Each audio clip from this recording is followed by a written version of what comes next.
Hello, I'm Jerry McKee, and welcome to Prime Time. I'm glad you're going to be. We've got a special guest for you. Dr. Nelba Lee is the founder and CEO of Concrete Build Financing. Dr. Lee was also the CEO of a vocational school for 20 years and has over 20 years of experience in healthcare and over 10 years in academia as the adjunct professor for various universities. Now, Dr. Lee is a volunteers at Revelant, her local church, and the Joy FM as a prayer partner. She was a homeschool mom and a substitute teacher for a Christian school. She has been married for her best friend Donnie for 25 years, and together they have three children. And Dr. Lee was a Governor Kemp appointed board member of the Department of Community Health. She is the vice chairman of the board of the Henry County Pregnancy Resource Center, Bridge Wellness South, a former Republican candidate for the state Senate in District 17, and a current candidate for Georgia Superintendent of Schools. Dr. Lee has authored several Christian books, including Stay in Flight and Be the Superhero of Your Story. And she also, Dr. Lee, is the founder and CEO of Mito Incorporated. I hope I'm saying that right. I'll ask in a moment. A medical court interpreting, translating training institute, which employs interpreters and translators directly to healthcare, legal organizations in need of its services. Man, that is great. Dr. Lee is a pioneer in the medical interpreting and has lobbied for higher national standards in education. And we're going to bring her on. And if you notice this little music in the background, yes, it's Georgia on my mind because she is from Georgia. We have to have it properly. So I will bring her on. Let me cut this music down a little bit.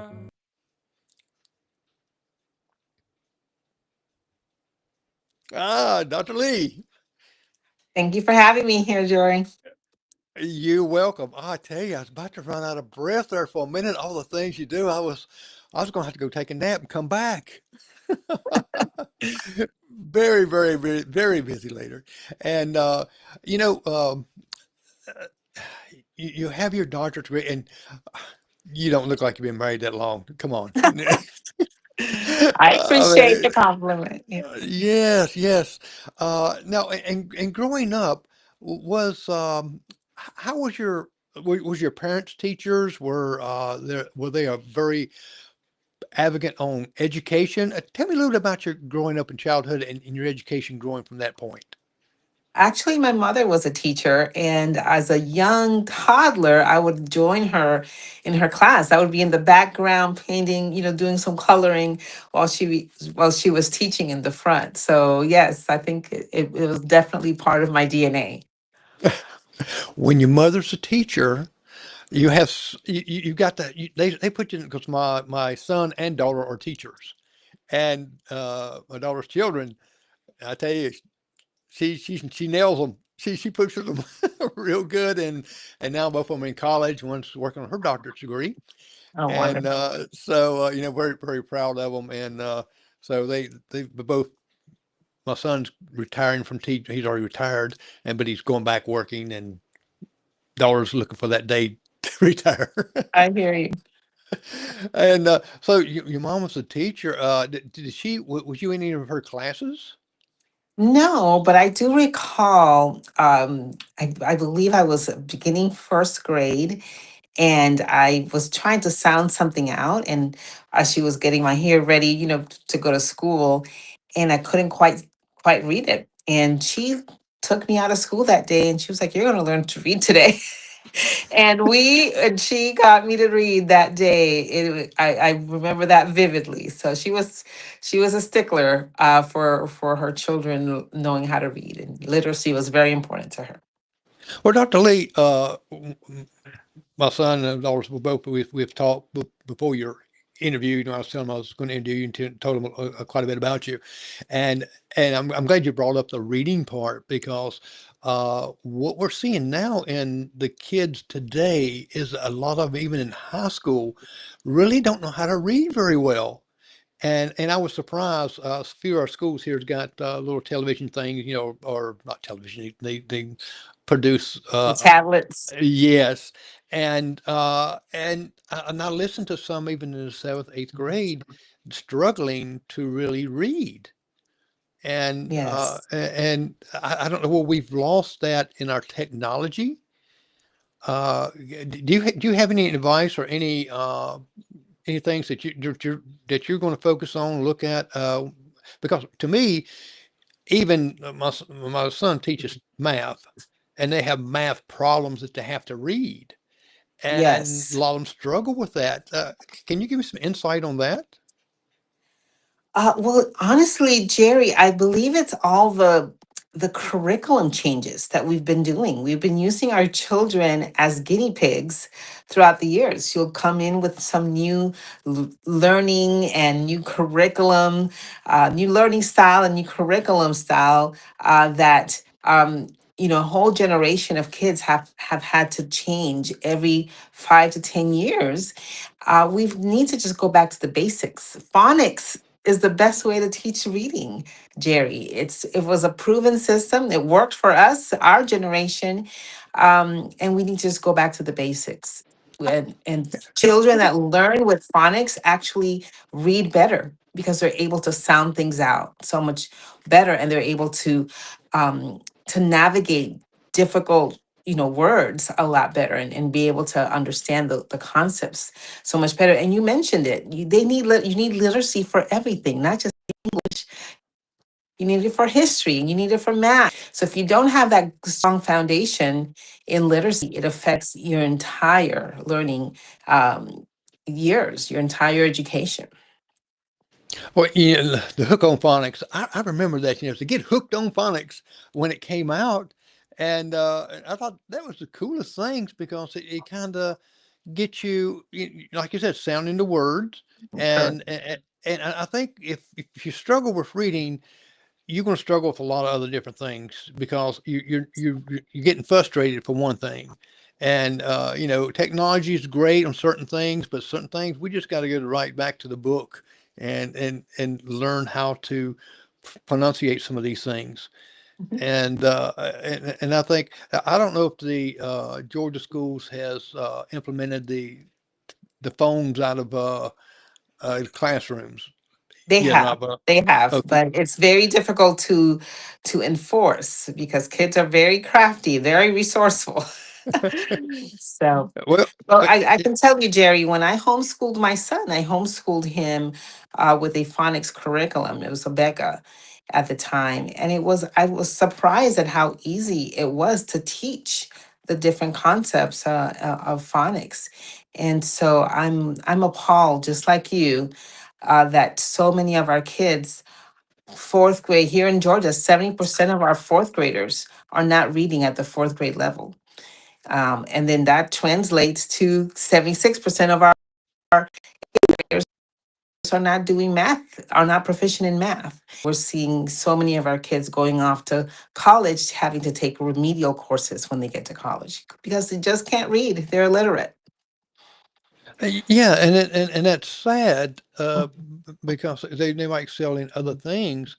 And as far as the phone things here in South Carolina, my son and daughter both, they love it when they implemented that, and they see my son was telling me that in the lunchroom they see kids communicating with one another. They see them talking and doing things, and now the kids are used to this, and they like it because they do doing some of these things, and they strict pretty implement on them in our county, Good, and good. and it has worked. The teachers love it. At first, they thought, "Oh my goodness, this is going to be a nightmare," but it turned out not as many had infractions at the beginning, and even less and less, and just almost kind of gone away. I mean, they said it's the best thing because this AI and all this other stuff here, they would implement as far as being cheating some on scores, and now they're actually learning a little bit on it Good, good. I'm glad. because we know how AI is. At least I do. It's not always the greatest thing than bread. Mhm. Now, now you are a candidate for the Georgia Superintendent of Schools there, Yes. and Hmm. and I think you would most personally self just by reading all the things that you do and been implementing and managing and CEOs of that you have a strong value as far as what school system goes about, what teachers, all these things here, plus business because Yes, it is a business in a way, it and is. When Georgia ranks 38th out of 50, that affects the quality of people that we're getting to Georgia, the quality of the businesses that are coming to Georgia. So it at the end of the day, it affects the bottom line of Georgians. So we should all care about the quality of our schools, even if you don't have children in the school system. no, there's something that I've seen in your platform, and I love this because it's I hear so many that graduate and they say, "Well, I can't find a job because I say I've got a bachelor's degree." I said, "What is it in?" Well, philosophy, you Right. know, or something like that. And even if to get some of the others, they just hard to find a job and they get discouraged. And on your platform, you say you're going to ensure that all graduates have at least one trade school certification under their belt. Tell me That's about your goal right there. So let me back up and tell you a little bit about my story. So Okay. when I was a freshman in high school, I made a decision that I was one of the first in my family to obtain a.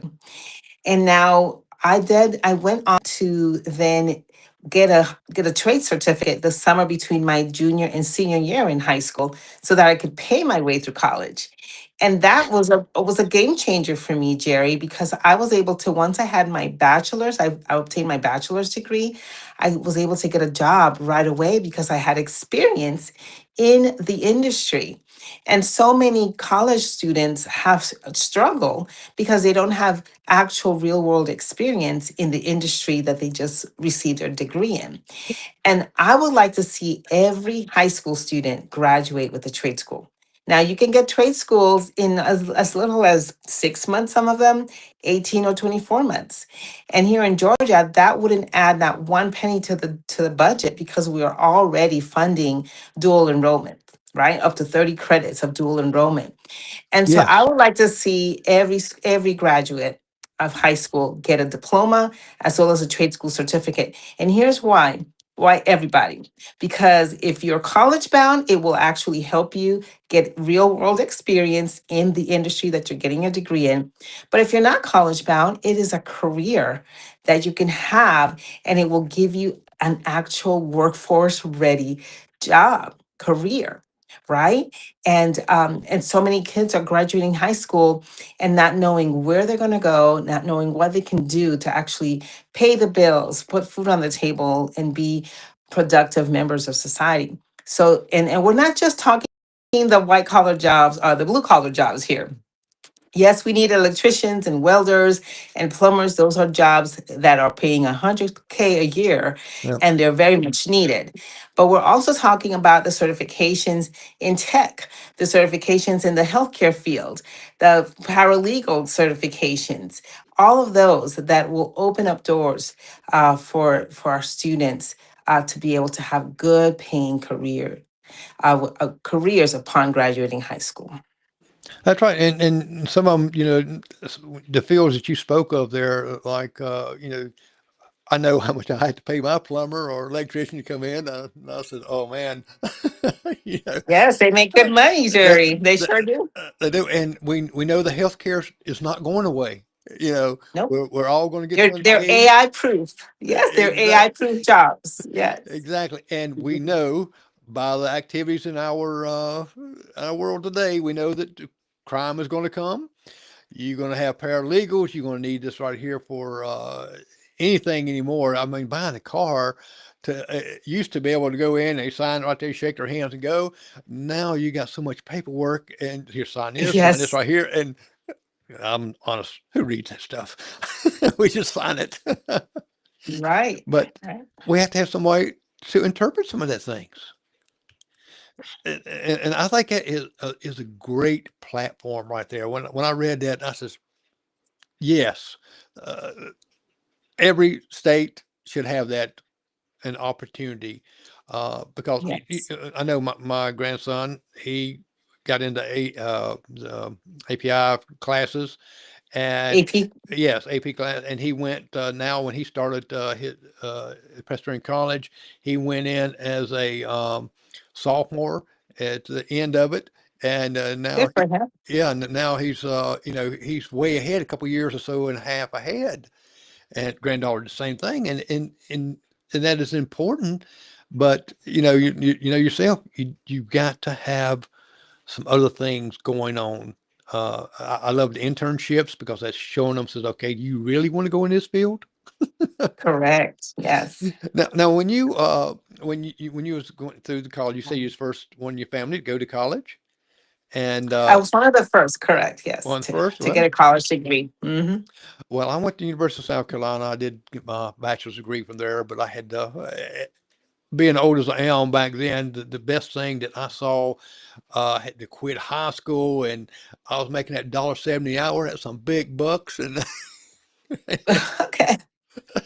and I actually had to work. But when I finished college, and this doesn't happen to anyone, but when I finished college, my salary doubled and promoted. So, Mhm. college is great. It's good. Depending on what field you want to go in. And let me ask you about that.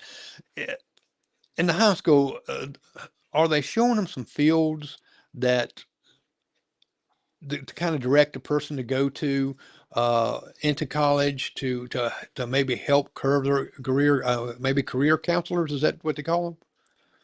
They're supposed to. But here's the thing: if we are doing the trade schools, as I'd like them to do that by starting off in a freshman year, a lot of schools, the school system that I'm modeling this after is the Buffalo school system, and they start off by doing trade school fairs as early as eighth grade. And so the eighth graders are going through and looking at all the different trades that are available for them so that they can make a decision as to which one they're interested in. So it gives them the opportunity to get that, gives that career counseling that you're talking about. And again, with the trade, you know that it's a very much needed job, correct? So trade schools are Correct. very much very close to the industry and the need of the business world, whereas a lot of college courses are not. Like you mentioned at the beginning, if someone's getting a philosophy degree or a literary an English degree, unless you're going to go off to become a writer or a professor, there's not much use for that. And so we're not really guiding our kids properly. A lot of them are going off to college because they're told that they have to go to get a college degree, but they're not really guided into this is how you're going to be able to pay the rent. This is a career that you might excel in, but it's also going to help you, put food on the table. What is your take on parents getting more involved? Because a lot of parents have got this mindset that the teachers in the schools they going to take that responsibility, find them which way to go in college, and let them do this. But parents have a big role in this. Can you elaborate on that a little bit? Definitely. So, one of my platform initiatives is actually school choice. And because I want parents to be 100% involved in their child's education. And you could say that it's a chicken and egg type of thing, because a lot of schools don't want parents to take that initiative. They just kind of want parents out of the way. But if we institute true school choice, and by true school choice, I mean, we need to change our budgetary system. Here in the state of Georgia, we have a QBE, outdated, complicated budgetary system where the money follows the institution. And that type of budget, when you take a child out of the school system, say for a charter school or homeschool, it takes money out of the school system. And of course, the unions, the teachers' unions are going to be against it. But if you have a system similar to Florida, Florida's budget, the money follows the student. And therefore, if you have that type of system, you can have true school choice. And what I'd like to see is for us to expand the Prominent Scholarship Act here in the state of Georgia to $8,000 and allow families to make the decision as to what learning environment is going to best suit their child, whether that's a private school, a charter school, homeschool environment, magnet school, you name it. We need parents 100% involved in their child's education. And that is one of the number one right after the type of teacher that your child has. But if you have an involved, engaged parent, you're going to have a child that succeeds, period. Well, that is that is great that this way they have a choice. They don't have, uh, because you got some that just would excel better in another school or in a private school even that would Mhm. excel more, and a lot of families can't afford to take their child out to do this. So, yeah, I think that's a great platform there. Uh, what is your take on? I know you was homeschooled, correct? Or you I did was a homeschooling? homeschool mom. I was a homeschool mom with my eldest. He was very bright, but also he was on the spectrum. And so I homeschooled him through the fifth grade. And then when we adopted our daughter from the foster care system in Puerto Rico, we found that for her, Montessori system is better. Because father had to learn. And so So, some of some of your voice is breaking up like it was just now, but it's I hope it'll come back. It might be the internet doing it a little bit. Uh, in the homeschool, I know some people and quite a few that what kind of checks and balances they got for someone says, okay, I want to homeschool, and they just really don't do it. They tell the child, "We're gonna get on the computer, do it," and leave them at that. That's really not, to me, homeschooling. And I've seen some that were doing the homeschooling that really not even qualify to do this. What is some of your take on the checks and balances of this to make sure that the child is getting a proper education from homeschooling? right. So I do believe that a lot of Dr. Lee, your voice, that the sound is not coming in too clear. take off my video. See that? Can you hear me better now? Yeah, nope, it's not. And you kind of went away. Okay. All right. Not sure what we can do to fix the audio. Is the audio so bad? Yeah, you sound like one of them robots. I'm gonna leave and come right back. Okay. Okay, all right, folks. Y'all know that technology does this stuff, and the ticker you got down below here is telling you also about Dr. Lee's books and where you can find her on Facebook, and also give you comments there too. And let me go out of this caption here just to see when she's going to come. She should be coming right back because, we want to hear some of this important stuff here. It's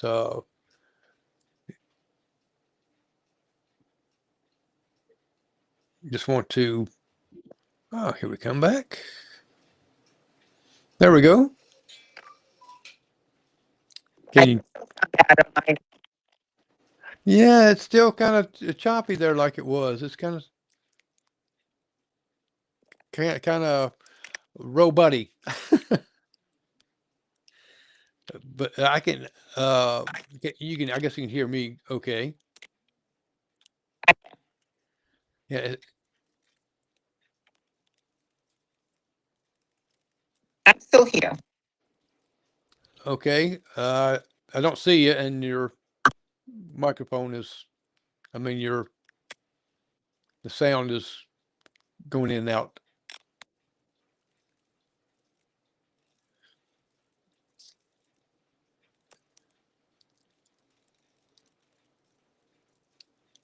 So I can't hear you. What would you think of hearing garbled? Yeah, you're really breaking up. I think you're not getting a good connection on the internet because you freeze up just a little bit and then it starts cracking a little bit. Yes, I'm so sorry. I don't know why it's doing that. Well, we all have trouble with technology sometimes. It just don't want to, it wants to mess up sometimes when we don't want it to mess up.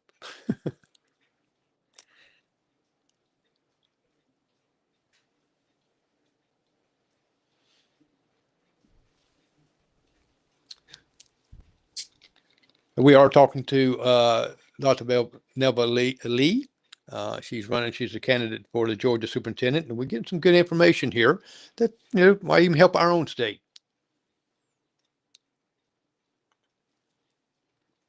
And you can write or chat anywhere on Facebook or YouTube, Twitch, Kick, all these others, and we'll be able to see it up here in the chat room. We'll wait for her to come back. I think she's going to get a little bit closer to the internet. How are you? Can you hear? Can you hear me better now? Yes, I can hear you a little better now. Okay, great.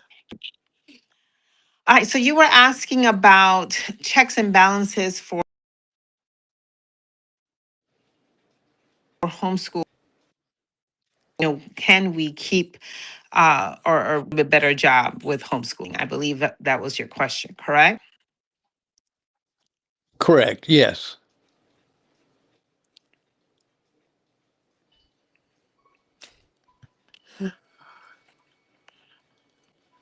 Is that correct, And Mr. Jerry? that's correct. Yes, Dr. Lee, Okay, your picture's gone away now. Can't see you. I can hear. I can see you. Yes. So I would say that the main thing with parents is that we can just have some reporting systems, better reporting systems. I know that when I homeschool my son, there was very minimal. We just had to submit the hours. I think that we could definitely beef up some of the reporting systems for parents at homeschool, especially if they want to have access to the vouchers, the $8,000 vouchers that would like to implement.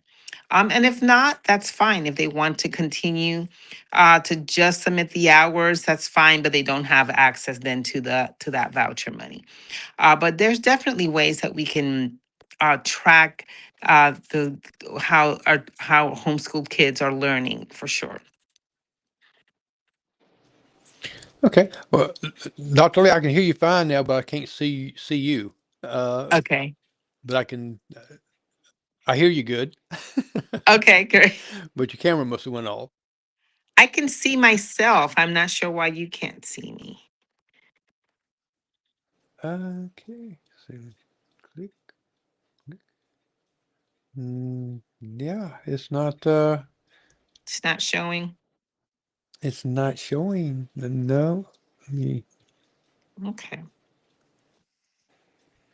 Not sure why. and yeah, I'm just trying to see if I can see your camera. I've seen something there. Okay. I'm looking kind of in,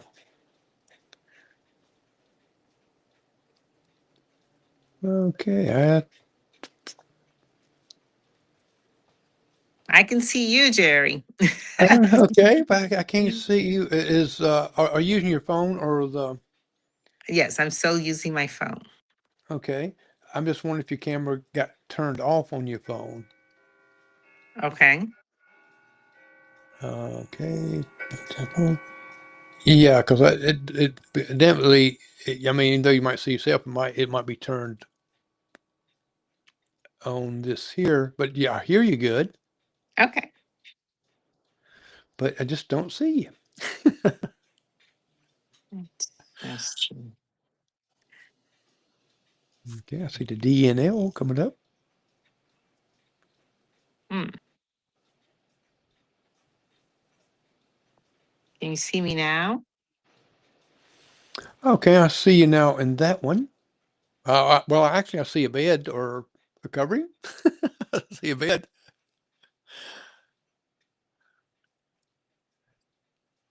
No, folks, we're not selling furniture.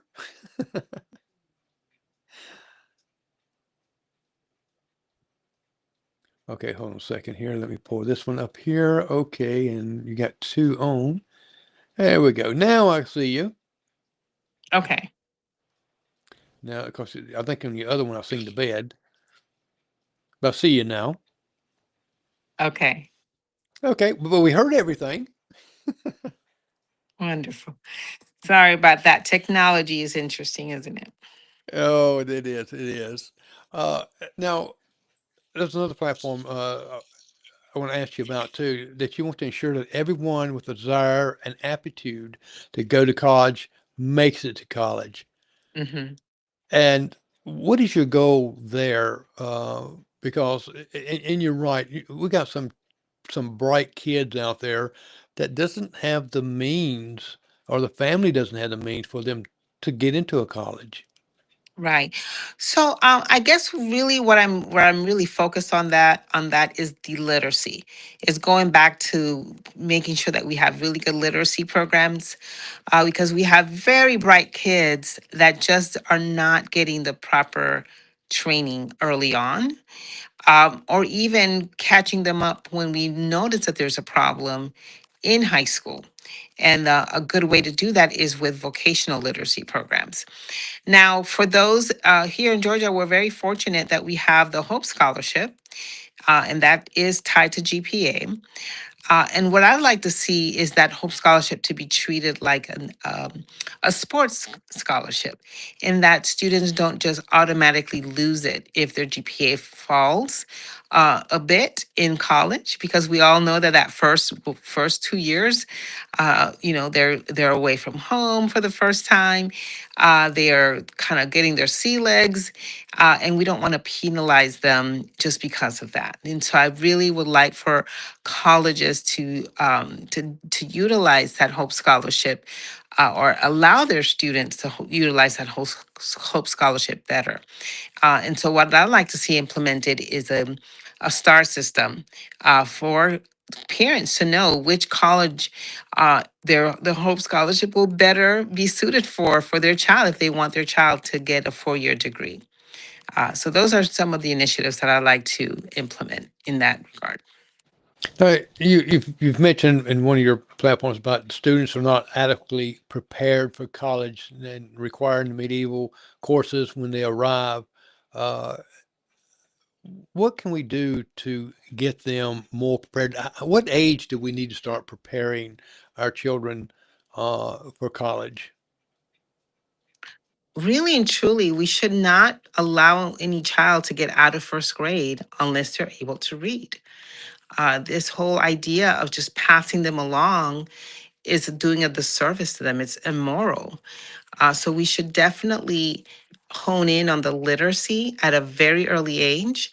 I was speaking with a preschool teacher the other day, and she said that their goal for preschool is for them to know some of their letters. And I said, well, which ones? Or how many? She said, I don't know. What does some mean? So she wasn't even clear on the goal.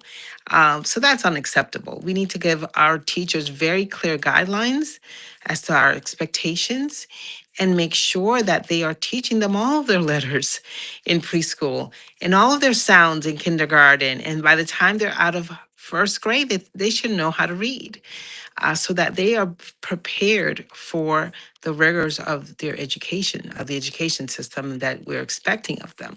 And that not only are they prepared, they're confident, right? If they're not able to read, their confidence level depletes, and they get frustrated, as we mentioned earlier. And that's what's leading so many kids to just want to drop out later on, not continue. On policy priorities, what is your top three priorities for improving Georgia's public school system over the next, say, 4 years?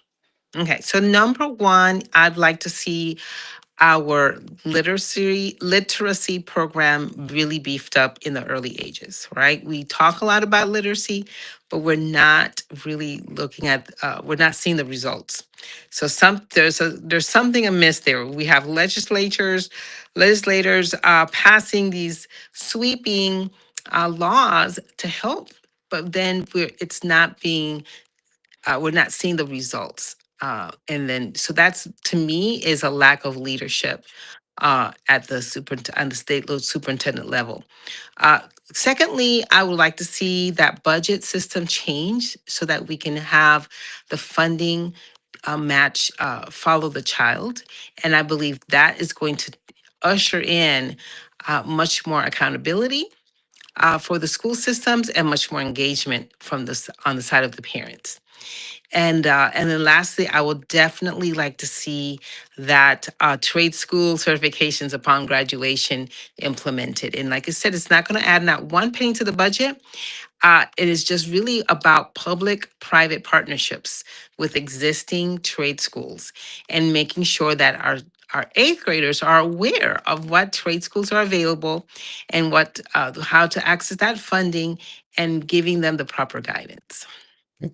How do you plan to address like right? I know in our state here, current teacher shortage and improved Mhm. retention rates across the state of Georgia. So a lot of the complaints from teachers is about behaviors. So that's why there's such a huge influx of um, attrition, right? Is because of the behaviors that they're having to deal with. It's not that teachers don't like to teach; they love to teach.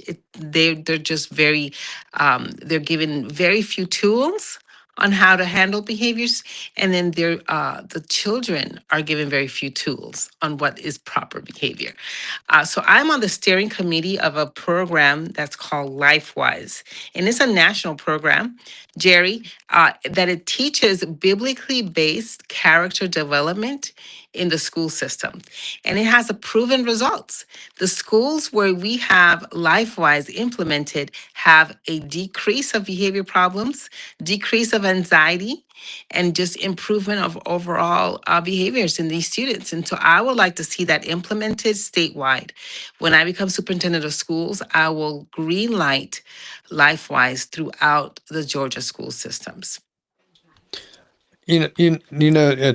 It's really you're talking about behavior because and children's safety uh, because we hear about so many things happening in some of the schools across the country.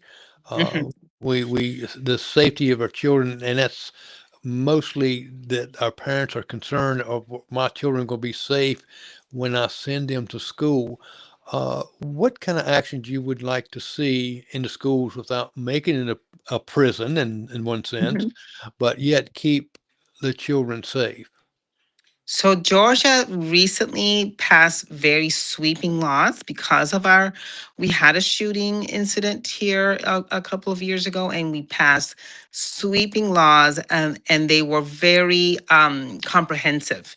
A lot of the legislation was dealt with behavior issues in the schools, having advocates in the schools, having better school counseling, having more reporting of concerning behavior directly to the law enforcement, so that law enforcement is aware early. A lot of the legislation surrounding that law really, it's Ricky's and Alyssa's laws, really was very comprehensive, and it will lead to better outcomes. I truly believe that.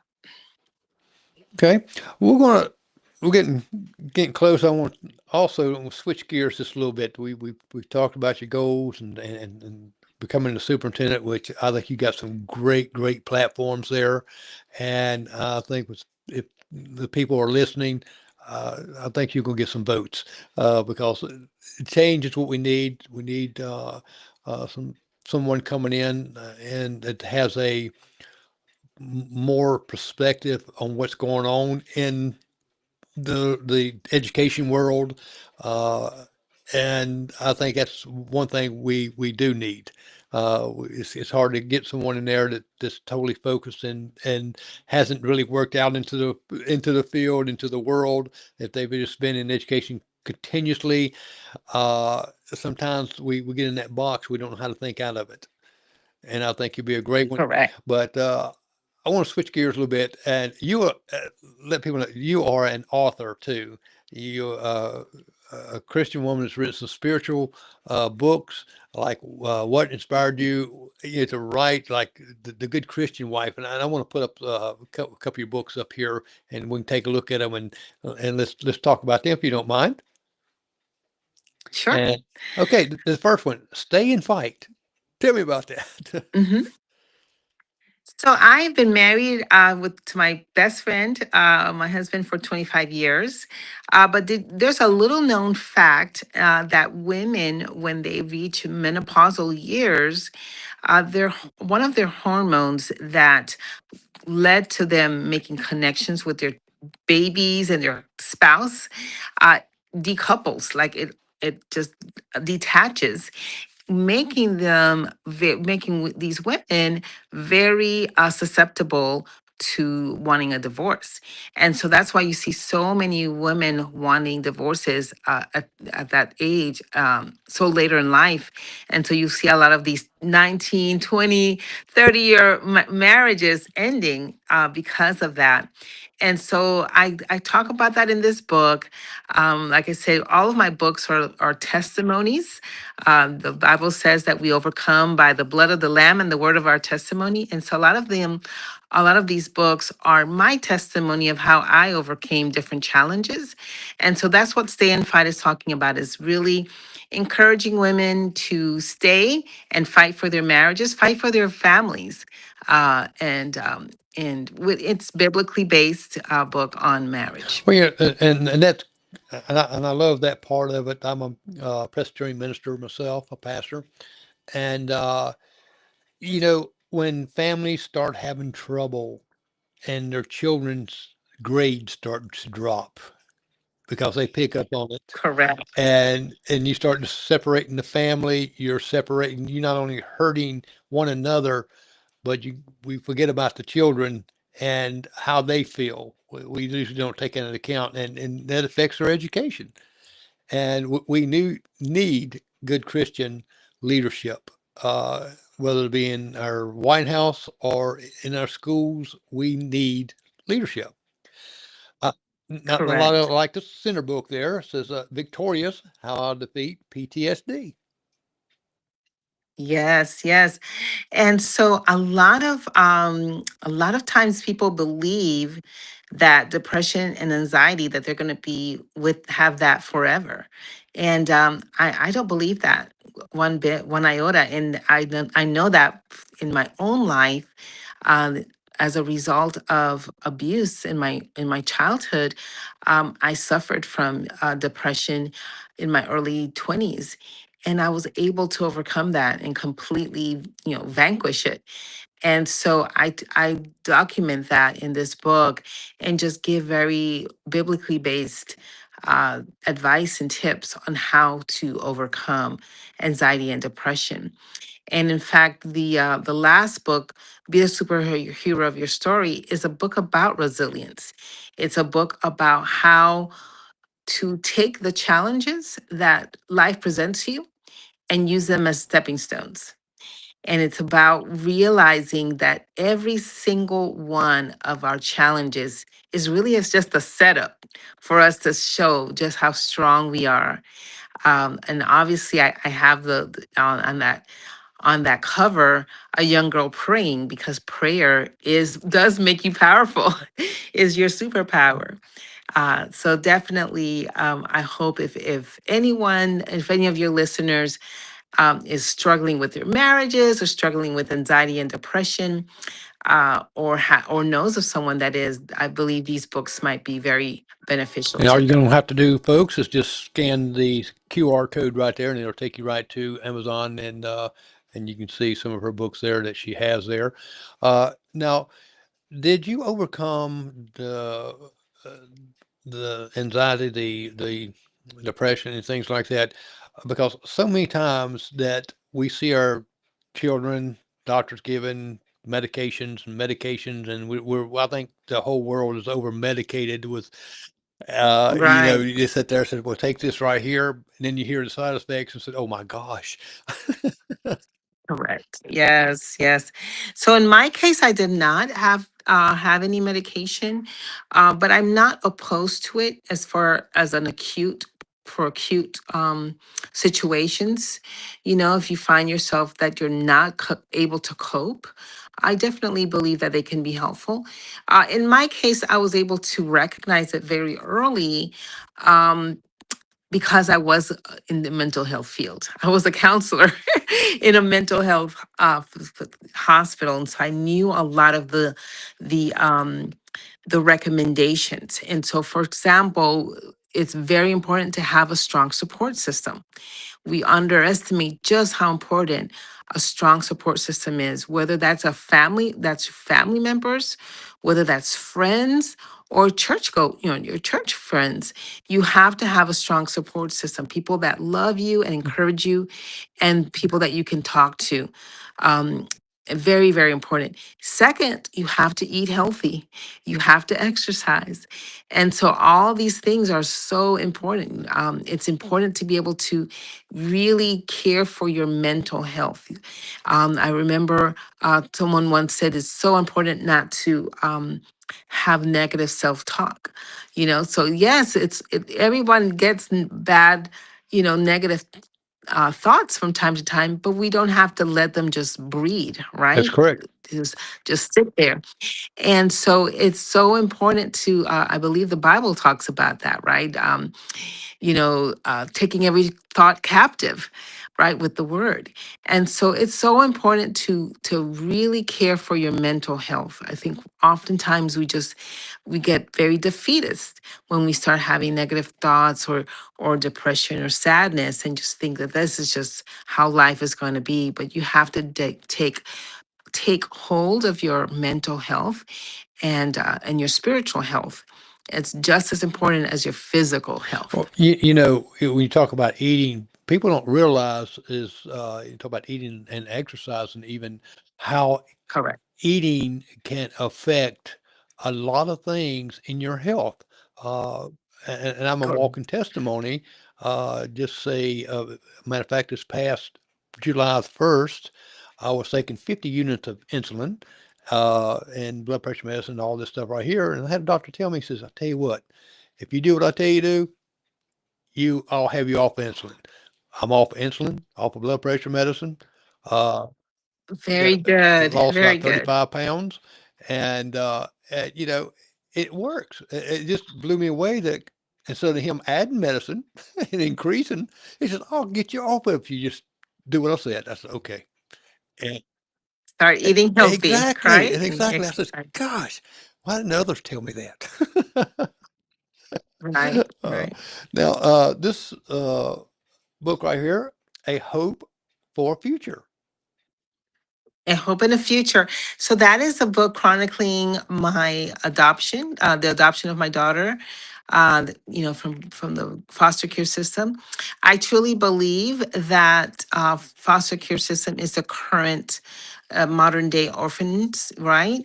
And that is very close to the heart of God, caring for orphans and widows.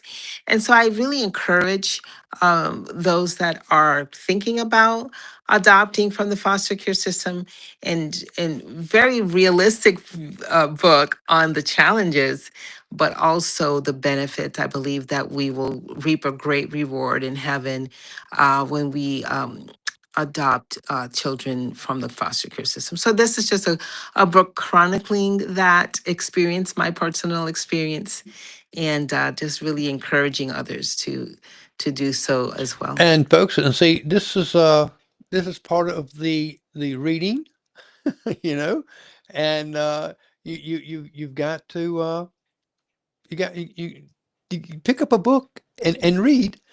And I'm sorry, I'm just kind of checking this thing right here because I'm not seeing you in my thing here. I'm just seeing a blank page. Ah, Okay. okay. Technology, I tell you. because you was froze up for a little while there. And okay.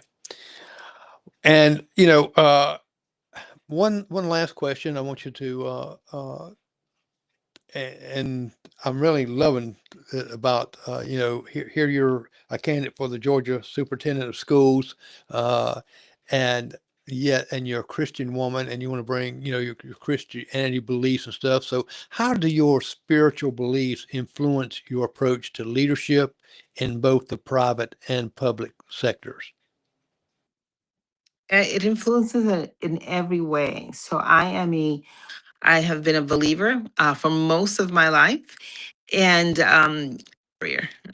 Believe very strongly in prayer and making and getting my guidance from God in just about everything that I do. And I believe that my run for office is a calling. I can't stand by and see injustice, things that I consider morally reprehensible, such as, you know, graduating a student that can't read. That's immoral to me. And so I believe this is a calling, and I take it very seriously, the results and the success of our children. And so in everything that I do, both in my private life and in my public life and in my businesses, I consult with God, and I try to make sure that my decisions are as closely aligned to my biblical beliefs as possible. And I think that's, to me, makes a great leader, because you're not only uh, looking at the worldly end of it, but you're having God to guide you and give you the wisdom and knowledge you need to perform what he put God put leaders in, in many places. King David, even, and Yes, and many leaders, and I believe that. And yes, we he lets some others go in that's not as good and not does not do as well. But I think he does that for our own. We get a little cocky a little bit, saying, well, we just got it made right here, and he said, okay, let me just kind of mix you up a little. You're getting too comfortable. got it. Yes. Well, Dr. Lee, I can't see you over here, but we're getting close to the end right here. Anyway, I really appreciate you coming over here and giving your insights. And it just I like I said, I love your platforms, what you're standing for, and I think a lot of teachers are gonna follow you right there, and just gonna I believe you're gonna make it. You're gonna be this next superintendent of Georgia. Thank you so much for that, Jerry. I really appreciate that. I covet your prayers. If anyone that lives in the state of Georgia, obviously go to my website, drnelvalee.com, and check everything out there. But if you're not from Georgia, I covet your prayers. Please pray for strength and wisdom, and obviously that I win. Exactly, exactly. And I've got the ticker down below where they can reach you, and also going to give you some encouragement. And if you're in Georgia, guess what? Vote. That's what you Thank got to you. do. You got Yes. to vote. When is the election? The primaries in May. And then if I'm successful there, then I go to the general election in November. All right. Well, we're going to be praying you're going to be very successful, because you have been so far. What I've read your bios, and I think you'll make a great superintendent, and I think you'll have the teachers backing you up on this one. Thank you so much. I appreciate it. Well, I'm going to put you backstage, and I'll come back to you in just a second. Okay. Sounds good. Okay. All right. We have been listening and talking with. That's right. Dr. Lee, and she is going to be your next she's a candidate for Georgia Superintendent of Schools, but she's going to be your next superintendent. You hear me? All right, and you're going to have to let me know if you get out and vote, and go listen to some of her platform. And when you listen to some of her platform, you're going to see some great ideas there. And buy her book. Buy her books like it. If you're fill in some of the things, and just go read a little bit when you go to Amazon. You can see on the bottom right here her website. go and listen to her platform, listen to different things she has to say. Like I said, just pick up and read a good book. How's that? Well, I'm Jerry McKee, and thank you for being with us today. And may God bless and have a wonderful, wonderful, Merry Christmas will be coming up. Hey, about a week and a half, 2 weeks.